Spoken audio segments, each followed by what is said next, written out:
بسم اللہ الرحمن الرحیم۔ السلام علیکم۔ یوں تو ہم بچپن میں بہت سی کہانیاں سنتے ہیں، لیکن کچھ کہانیاں بڑے ہو کر بھی سننے سے ہمیں نصیحت ملتی ہے۔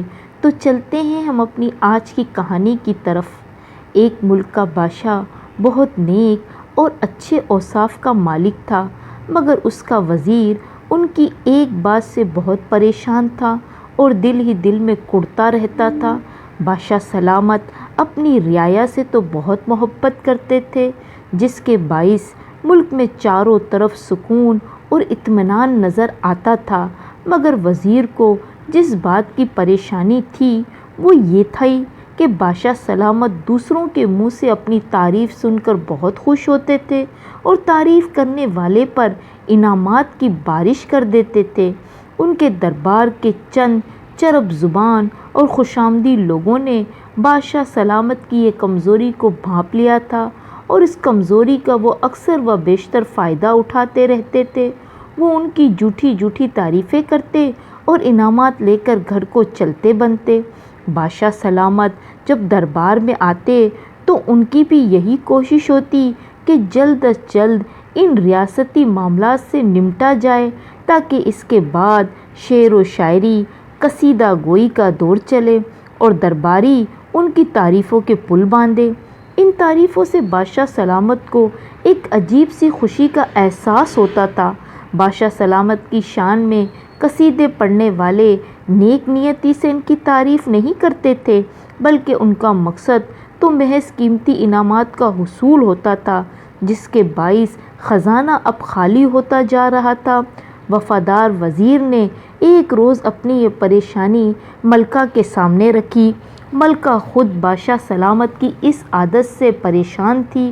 وہ بھی یہی سوچتی تھی کہ جھوٹی تعریفوں پر اگر وہ اس طرح ہیرے جواہرات اور اشرفیاں لٹاتے رہے تو ایک روز سارا خزانہ خالی ہو جائے گا۔ اس نے وزیر سے کہا، اس سلسلے میں مجھے آپ پر ہی بھروسہ ہے، آپ کی عقل مندی کا کوئی ثانی نہیں۔ مجھے امید ہے آپ کوئی نہ کوئی حل نکالنے میں ہماری مدد کریں گے۔ ملکہ عالیہ، میں تو پوری کوشش کروں گا۔ اس کے لیے سب سے پہلے یہ پتہ چلانا ہوگا کہ وہ کون سی وجوہات ہیں جس کی بنا پر بادشاہ سلامت خوشامد پسند ہو گئے۔ انہیں کیوں اپنی تعریف سننا اتنا اچھا لگتا ہے؟ وزیر ابھی یہ بات کر رہا تھا کہ عین اسی وقت بادشاہ سلامت کی ماں کمرے میں داخل ہوئی۔ وہ اب کافی بوڑھی ہو چکی تھی۔ وزیر نے بڑے تفصیل سے بادشاہ سلامت کی والدہ کو بھی ان کی خوشامد پسندی کی عادت کے بارے میں بتایا۔ جب وزیر کی بات ختم ہوئی تو بادشاہ سلامت کی ماں بڑے تعصب سے بولی، اس عادت کی ذمہ دار میں ہوں۔ یہ بات سن کر ملکہ اور وزیر چونک گئے۔ پھر بادشاہ سلامت کی ماں نے کہا، جب اللہ نے ہمیں یہ شہزادہ عطا کیا اس وقت ہم اپنی خوبصورتی کو برقرار رکھنے کے لیے بناؤ سنگھار میں لگے رہتے اور مجھے اس کے احساسات کا بالکل خیال تک نہ ہوتا۔ شہزادہ کنیزوں اور غلاموں کے ہاتھوں میں پرورش پاتا رہا۔ وہ اس کی ہر بات پر تعریف کرتے تھے۔ وہ خوش ہو کر انہیں انعام دینے لگا۔ اس طرح وہ اس کمزوری کو بھانپ گئے۔ پھر سب اس کی جھوٹی تعریفیں کرتے اور فائدہ اٹھاتے۔ رفتہ رفتہ اب یہ عادت پختہ ہو چکی ہے۔ جس طرح یہ اپنی دولت دونوں ہاتھوں سے لٹا رہا ہے، ہم خود اپنی آنکھوں سے دیکھ رہے ہیں۔ یہ کہہ کر غمزدہ صورت کے ساتھ وہ خاموش ہو گئی۔ پھر وزیر نے کہا، میں پوری کوشش کروں گا شاہی دولت کو لٹنے سے بچانے کی، لیکن جو والدین اپنے بچوں پر شروع سے توجہ نہیں دیتے، وہ اپنے بچوں کو کسی نہ کسی احساس محرومی کا شکار بنا دیتے ہیں، اور برے لوگ اس چیز کا فائدہ اٹھانے میں دیر نہیں لگاتے۔ بادشاہ سلامت کی ماں نے اپنا سر جھکا لیا۔ پھر وزیر نے ملکہ کو ایک مشورہ دیا اور وہاں سے رخصت ہو گیا۔ رات کو بادشاہ سلامت اپنے کمرے میں گئے کہ ملکہ نے ان کی تعریف کی۔ انہوں نے ہیروں کا ایک ہار ملکہ کو بطور انعام دیا تو ملکہ نے کہا، ہمارے دادا حضور ایک نصیحت کیا کرتے تھے کہ ماں باپ اور بہن بھائیوں کے علاوہ اگر تمہاری کوئی تعریف کرے تو سمجھ لینا اس میں اس کی کوئی نہ کوئی غرض پوشیدہ ہے۔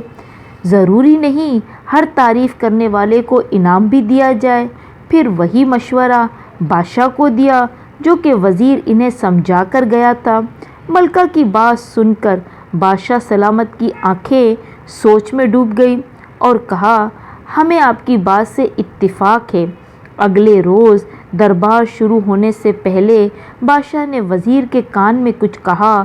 وزیر نے خوشی سے سب سے مخاطب ہو کر کہا، معزز اراکین، آپ کو پتہ ہے کہ بادشاہ سلامت کس قدر رعایا پرور ہے، ہر وقت رعایا کی فلاح و بہبود کے لیے سوچتے رہتے ہیں جس سے رعایا کو فائدہ پہنچتا ہے۔ خوش آمدیوں نے ایک ساتھ کہا، واہ واہ واہ واہ، حضور کا اقبال بلند ہو۔ وزیر نے کہا، آگے سنیے جناب، دربار میں سبھی خوشحال اور دولت مند اشخاص آتے ہیں۔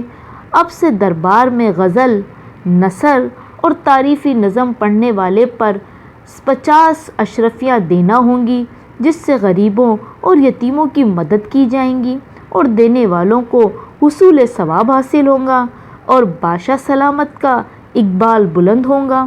وزیر کی یہ بات سنتے ہی دربار میں ایک سناٹا سا چھا گیا۔ پھر وزیر نے کہا، پہلے اپنا تعارفی کلام کون سنائے گا؟